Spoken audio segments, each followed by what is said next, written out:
Bismillah, alhamdulillah, wassalatu wassalamu ala rasulillah wa ala alihi wa ashabihi wa man tabi'ahum bi ihsan ila yaumil qiyamah amma ba'du. Kelas 9 rahimani wa rahimakumullah. Melanjutkan pelajaran kita di surat As-Saff ayat 7 sampai ayat 9. Yang mana Allah Subhanahu wa taala menyebutkan tentang kelanjutan dari gangguan atau permusuhan orang-orang yang tidak suka dengan dakwah tauhid. Nah, kemudian Allah juga menjelaskan bahwasanya Islam atau tauhid, agama tauhid adalah agama yang benar dan yang dimenangkan terhadap agama-agama yang lain. Liyudhiru ala dini kullih walau karihal musyrikun. Islam akan dimenangkan oleh Allah Subhanahu wa taala di atas agama-agama yang lainnya. Naam. Walau karihal kafirun. Naam. Meskipun orang-orang walau karihal musyrikun. Meskipun orang-orang musyrik dia membencinya. Naam. Faedah dan kesimpulan dari ayat yang bisa kita ambil adalah yang pertama, membuat kedustaan atas nama Allah memiliki bentuk yang bermacam-macam. Di antaranya, seorang yang mengaku nabi, ini jelas. Kemudian menyatakan mengaku nabi dan membawa syariat yang baru dan menetapkan syariat tersebut adalah syariat dari Allah Subhanahu wa taala. Padahal hakikatnya ini bukan. Sebagaimana nabi yang ada di zamannya Rasulullah SAW, yaitu Musailamah, ya, Musailamah al-Kadzab, sang pendusta. Bentuk yang lain yaitu diantara bentuk membuat kedustaan atas nama Allah adalah dia mendustakan Rasul, menyelewengkan kitab-kitab yang diturunkan Allah Subhanahu wa taala, naam, dan yang lainnya dari bentuk berdusta ke atas Allah Subhanahu wa taala. Dan masuk di sini adalah seorang yang ahlu bid'ah. Seorang ahlu bid'ah dia adalah seorang yang dia memodifikasi syariat-syariat Allah Subhanahu wa taala.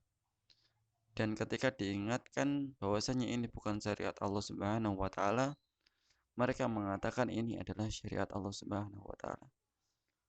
Nah, ini tuh baik ya. Ini baik dan juga ini mendatangkan pahala. Berarti dia sudah menyatakan bahwasanya ini adalah syariat Allah Subhanahu wa taala. Bahwa orang tersebut, orang yang berkeyakinan seperti ini, maka dia termasuk orang yang mendustakan orang yang mendustakan Rasulullah SAW. Ia menganggap ahli bid'ah ini banyak sekali konsekuensinya. Yang pertama, dia menganggap atau dia mungkin berkeyakinan bahwasanya Islam ini telah sempurna. Itu yang utama dan yang paling utama, kesalahan yang terbesar dan terfatal adalah hal tersebut. Dia mengatakan bahwasanya syariat ini perlu penyempurnaan. Ya.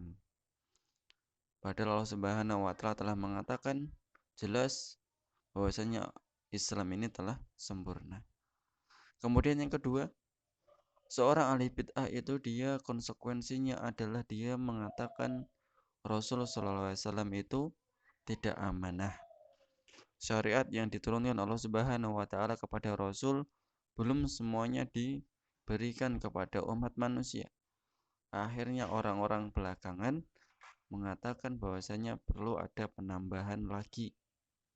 Nah, ini sangat keji ya. Menuduh Rasulullah SAW sebagai orang yang tidak amanah. Nah, atau yang ketiga, dia menuduh atau menganggap bahwasanya Jibril yang menyampaikan wahyu, dia tidak semuanya menyampaikan wahyunya. Syariatnya ada, Rasulnya sudah menyebarkan semuanya, tapi perantaranya dia tidak amanah. Nah, tidak ada yang baik dari seorang yang melaksanakan bid'ah. Tidak ada yang baik. Nah, dan bid'ah ini sulit untuk taubat. Karena dia menganggap bagaimana seorang dia taubat padahal dia dalam kebaikan. Mas tobat mas dari bid'ah. Oh jangan, oke, masa baca Quran bid'ah. Ya, masa baca la ilaha illallah bid'ah. Naam. Jadi dia menganggap dia ini dalam kebaikan. Dan inilah yang disenangi oleh syaitan, bahwasanya fitnah syahwat, fitnah syubhat itu lebih berbahaya daripada fitnah syahwat. Kalau seorang berada dalam fitnah syahwat, dia besar kemungkinannya untuk dikandani, besar kemungkinannya untuk dia bertobat, karena dia mengetahui bahwasanya dia dalam keadaan melakukan kesalahan. Adapun fitnah syahwat ini berbeda. Nah, yang kedua, dihalangi dari mendapatkan hidayah, hakikatnya merupakan hukuman karena berpaling dari agama Allah dan membuat kedustaan kepada Allah. Dihalangi dari hidayah. Nah, Allah Subhanahu wa taala palingkan hatinya kepada dia, berpaling kepadanya. Kemudian yang ketiga, sesungguhnya kebanyakan orang-orang kafir memerangi Islam dengan berbagai sarana dalam rangka untuk memadamkan cahaya Islam. Dan itu tidak akan pernah berhasil semuanya. Sampai Islam benar-benar padam, insya Allah nggak akan berhasil.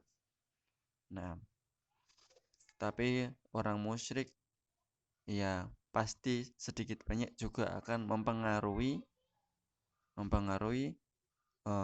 orang-orang muslim yang dia lemah imannya, terutama anak-anak mudanya yang udah mulai ikut-ikutan.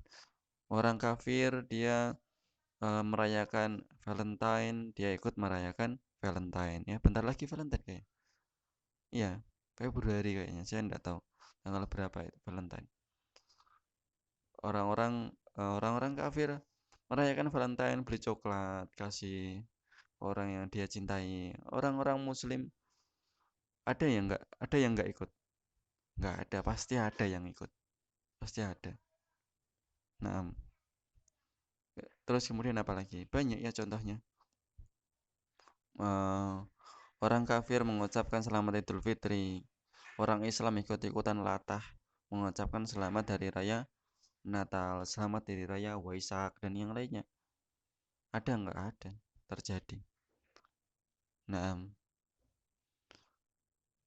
orang kafir merayakan hari kelahiran nabinya, ya kelahirannya Isa.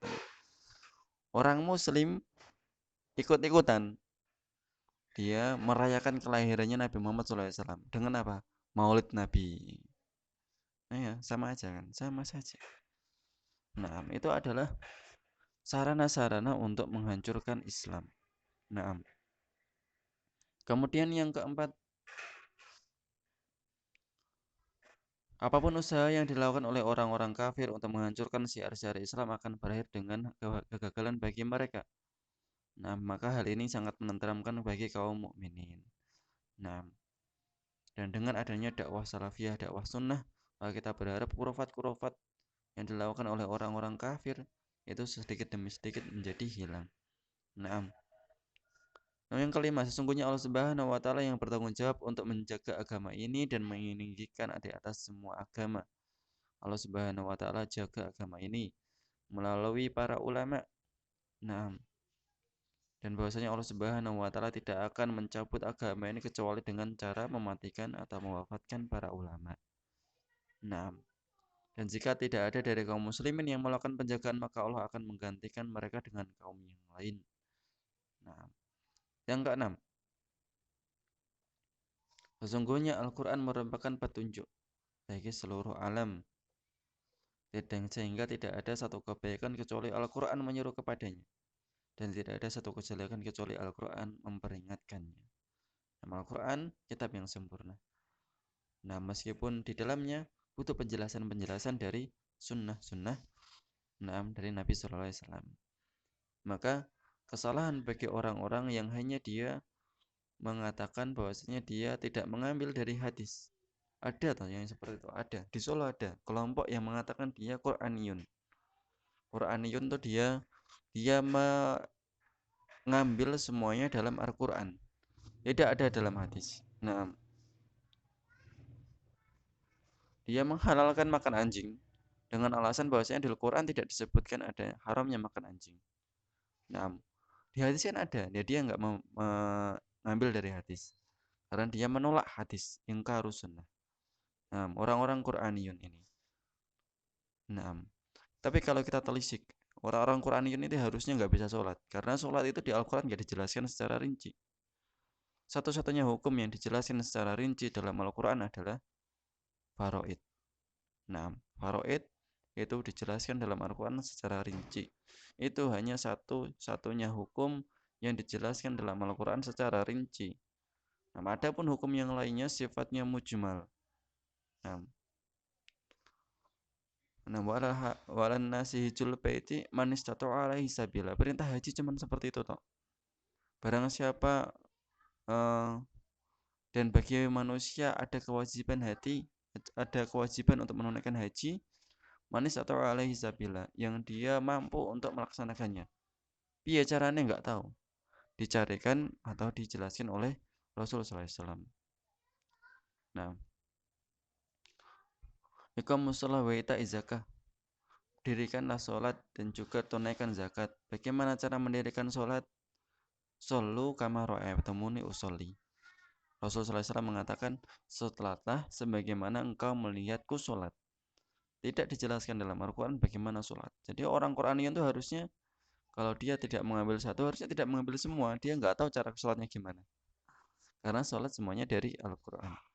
Nah, sholat semuanya dari detailnya dari As-Sunnah, dari hadis. Yang keenam, sesungguhnya Al-Quran merupakan petunjuk bagi seluruh. Itu sudah ya tadi awal.